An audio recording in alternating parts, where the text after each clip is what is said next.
I'm not going to give them ugly because I'm not going to give them something that's intentionally ugly. Now, there are certain very modern type treatments. There's a lot of stuff in font spring that to my eye looks poorly drawn, you know, that looks off. And I've realized that font spring is not accepting a lot of poorly drawn font files for no reason, that's an aesthetic that I need to adapt to because it's obviously good and I'm just not appreciating it yet. Fair statement, Sarah, would you say?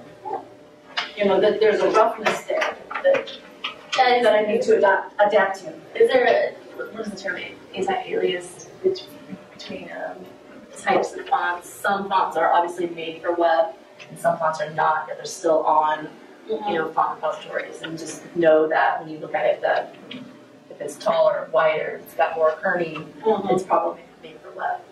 Yeah, otherwise.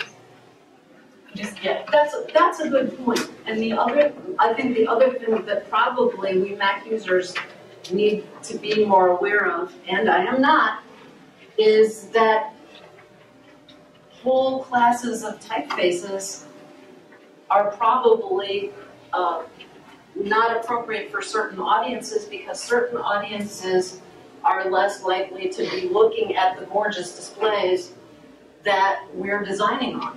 Because I have a feeling that even if you are designing on Windows, you are designing on a more high-end system than your user is going to be looking at. I'm a big one for ignoring IE, particularly the early versions.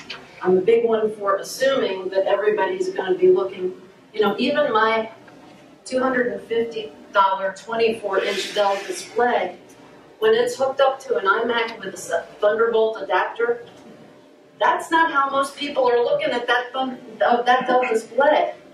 And serif faces are going to be aliased for reasons that I cannot possibly hope to fathom. A lot of people have their Silverlight font smoothing turned off. Can somebody tell me why? I have no idea.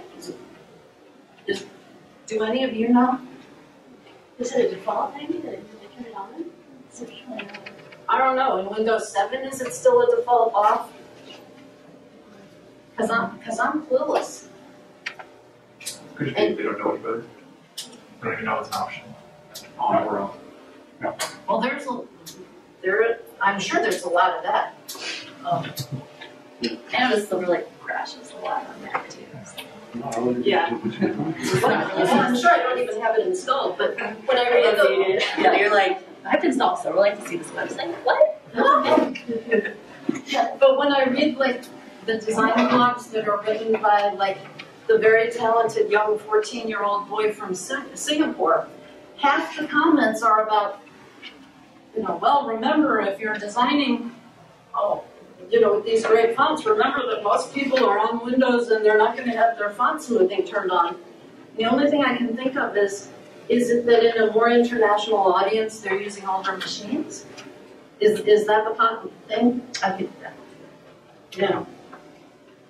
And I had no idea there were so many design blogs written by 14-year-old boys from Singapore. You know, but if you look, it's like, hey, wait, that kid can't even drive yet.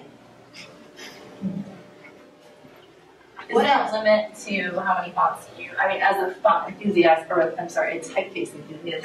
Very good. Is there a limit to how many you prefer loading onto the site as far as speed and things like that? Or is at FontFace maybe faster than JavaScript type items or what? I think at FontFace is probably more reliable because I think people in older browsers will still have problems with JavaScript.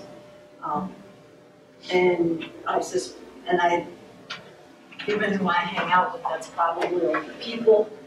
I mean, hell, if they're older than me, they're older people. And yes, there is a limit, and the way I find it is when my daughter in college says, "Mom, the site is loading really slow." I'm sure I exceed it regularly. Because if I don't exceed it, who else is going to? So you should probably load half of the weights and styles that I do, as a general rule. Yeah, question. Okay, I'm very new to this. Very new. What, New to the web, new to design, or new to WordPress. Okay. New to design, not new to the web. What, would you expand a little bit then on typeface legality? What was that you were talking about? Until 3 years ago, the reason we could only use 5 typefaces on the web was that you had to use typefaces that you were pretty sure were already installed on the user's computer. You could not use typeface, you could not upload typefaces to the web for the user to be able to access to read your site, because the file formats did not exist except in one case, that would be the .dot format, oddly enough promoted by Microsoft, such that it wasn't possible for a user to then download the entire typeface and use it for whatever the hell they wanted to afterwards. And font files are software. They're intellectual property. And the type foundries were in no hurry to make that possible and promote what they saw as the rampant sharing of type, as they saw, type piracy, as they saw happening in music and movies. It scared the pants off them.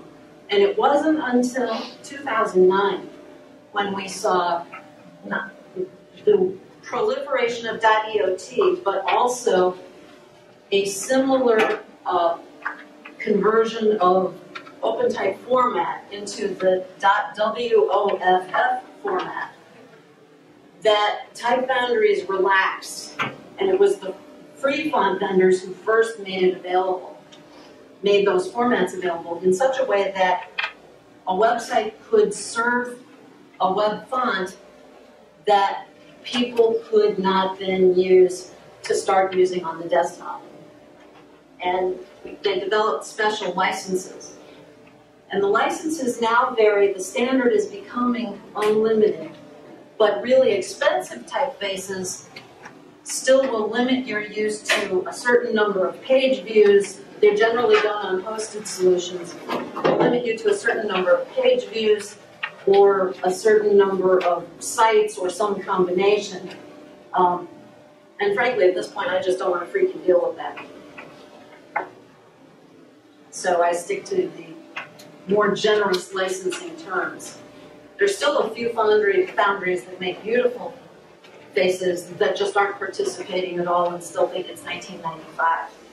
They are no longer my friends. What authority would strike down your website if you violated those terms? Well, fortunately, these days, none. But this winter, at the time that Congress was trying to pass SOPA and PIPA,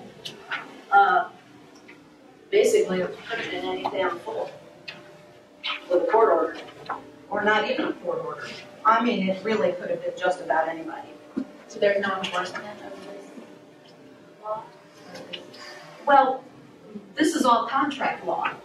And I suppose if somebody really wanted to be a pain in the butt, they could go to somebody like Google and issue a takedown notice the way they now do for illegal music. But things are still pretty friendly. And I think designers in particular are upholding the law and upholding the licensing because designers have a damn hard enough time getting paid as it is. If you want, how many of you are aware of the Tumblr site Client from Hell? I suggest you spend some time reading on it. It's supposed to be funny, but half the stories are about people capriciously deciding to just not pay a designer or not pay an agency for no reason. And in fact, there's a campaign that runs on that site called Get Paid Not Played. So I think a lot of it is that designers are all too familiar with the concept and are particularly sensitive to the issue of type designers wanting to make a living because designers want to make a living. I think it's an issue that goes across the creative field. So let's pay for our type if we're going to pay for it. If we're not going to pay for it, let's get it from legitimately free sources. Google fonts are good fonts. If you don't want to pay for type, use Google fonts. Or if you can't pay for type, use Google fonts. What else? So what themes are you guys using? What typefaces are you using? I can't tell you what kind of typeface I'm using. I did use Genesis. I wrote one Studio Press website. That was my goal last year. Yeah. So I landed on Genesis. It might even be your Studio Press one. I can't remember. Yeah. I don't remember seeing anything about fonts in here. I just used what I had. Yeah. Well, Studio Press itself is a set of themes. I'm a Pro Plus member, and I gotta say that in this economy, having bought in at $250 was a pretty good investment because now they're up to, I think, $399. And that's better than the stock market. Is that for unlimited themes or? That is for the themes that Studio Press releases themselves, not for the marketplace themes, but So the agency, what was that called? Agency 2.0, So yeah. that's what it is. So because you mentioned that you made the site for your daughter because you already owned it. I was Yeah. curious about that. Yeah, well, I already own the license to it, yeah. But I could use it for anybody as many times and have access to support for it. So that would be the technical definition.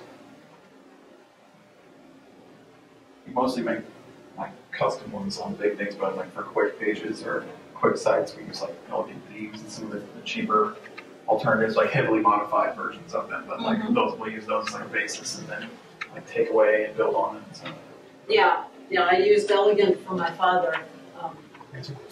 And I have a real estate agent, and the first version I did for her used Elegant Estate, and then I rebuilt it using